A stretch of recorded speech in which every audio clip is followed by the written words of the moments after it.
Hi guys, అందరూ ఎలా ఉన్నారండి? నేనైతే చాలా హ్యాపీగా ఉన్నాను. Welcome to our channel. ఈరోజు మీకు కొత్త రెసిపీతో మీ ముందుకు వచ్చేసానండి. అదేంటంటే ములంకాడ టమాటా కర్రీ అండి. ఇది ఎలా చేద్దామో చూసేద్దాం. ఓకే అండి, ఇవాళ ములంకాడ టమాటా కర్రీకి 2 ములంకాళ్ళు, ఒక 5 పెద్ద సైజు టమాటాలు, అలాగే ఒక చిన్న సైజు ఉల్లిపాయ, కరివేపాకు, ఒక 4 పచ్చిమిర్చి, 2 స్పూన్ల ఆయిల్, ఒక కారం తగిన. ఓకే అండి, మనం స్టవ్ ఆన్ చేసుకొని బాండీ పెట్టుకుందాము.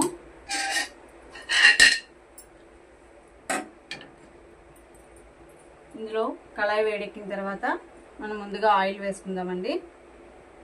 నేనైతే 2 టీ స్పూన్లు వేసుకుంటున్నాను. ఆయిల్ వేడెక్కిన తర్వాత ఇందులోకి మనం ముందుగా పచ్చిమిర్చి,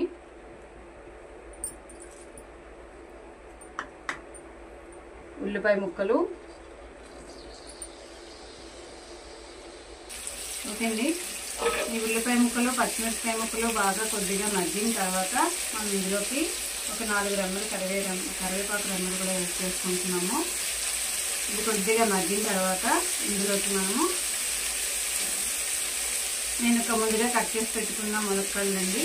ఇవి 2 ములక్కాళ్ళు తీసుకున్నానండి, అంటే 2 మనుషులకు మాత్రమే చేస్తున్నాను నేను. ఇవి కూడా వేసేస్తున్నాను. ఇది కొంచెం ఆయిల్ అంటిన తర్వాత, దీనికి వేగడానికి ఏముండదండి, కొద్దిగా ఆయిల్ అంటిన తర్వాత ఇందులోకి కొద్దిగా సాల్ట్ యాడ్ చేసుకుందామండి.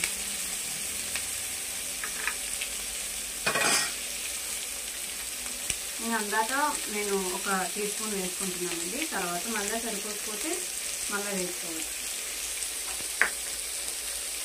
ఇది కొద్దిగా సాల్ట్ ముక్కను అంటేంత వరకు అలాగా మనం వేసుకుంటూ కొంచెం కలుపుకొని అలా కొద్దిగా మగ్గనివ్వాలండి.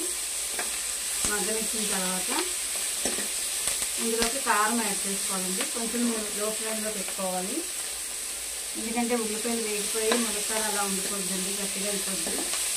అందుకని కొద్దిగా లో ఫ్లేమ్లో పెట్టుకొని అలాగా చేసుకోవాలి. చాలా ఫాస్ట్గా అయిపోద్దండి కూర. నేనైతే 1 టేబుల్ స్పూన్ మసాలా కారం అండి, ఇది మసాలా కారమే వేసుకుంటున్నాను. నేను ఇంట్లోకి ఎప్పుడు మసాలా కారమే వాడతానండి. కొద్దిగా ఇంకొక 1/2 టీ స్పూన్ కూడా వేసుకున్నాను, అంటే టమాటాలు ఎక్కువ వేస్తాం కదా, దానికి పులుపు వచ్చేస్తుంది, దానికి తగిన కారం ఉండాలండి. అందుకని నేను 1.5 వేసుకున్నాను కారం.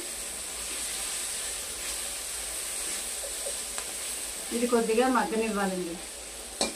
కారం ముక్కను అంటేంత వరకు కూడా దీన్ని బాగా మగ్గనివ్వాలి.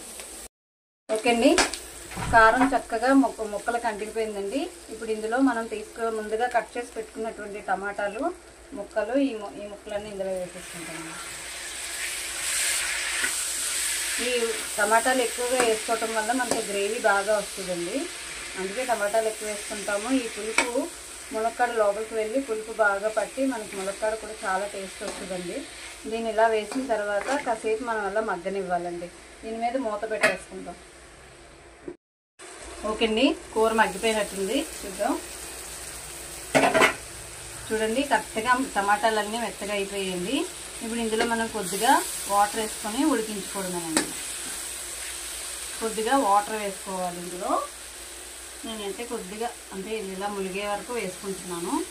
కొద్దిగా మనకి ఇది మళ్ళీ బాగా కలిపేసుకొని, ఈ ములక్కాడ గట్టిగా ఉడకాలి కదండి, మరి చాలా గట్టిగా ఉంటుంది కదా ములక్కాడ, బాగా ఉడకాలి. అది బాగా ఉడికితేనే మనకి టేస్ట్ వస్తుంది. ఏంటంటే పచ్చి వాసన వచ్చేస్తుందండి, అందుకని చెప్పేసి కొద్దిగా ఉడికించుకుందాం.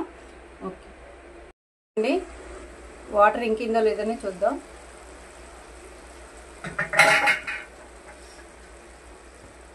చూడండి, చక్కగా వాటర్ ఇంకిపోయిందండి, గ్రేవీ లాగా తయారైపోయింది టమాటా మొత్తం.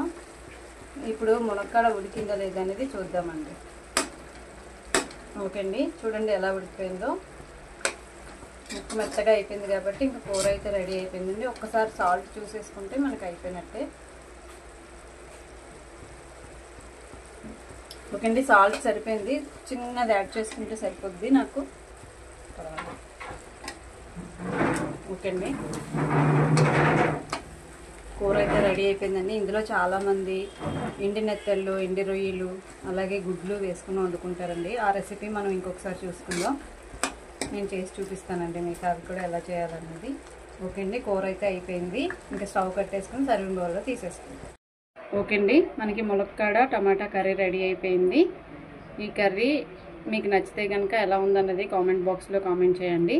అలాగే వీడియో నచ్చితే కనుక లైక్ చేయండి, షేర్ చేయండి, సబ్స్క్రైబ్ చేయండి. Thank you for watching.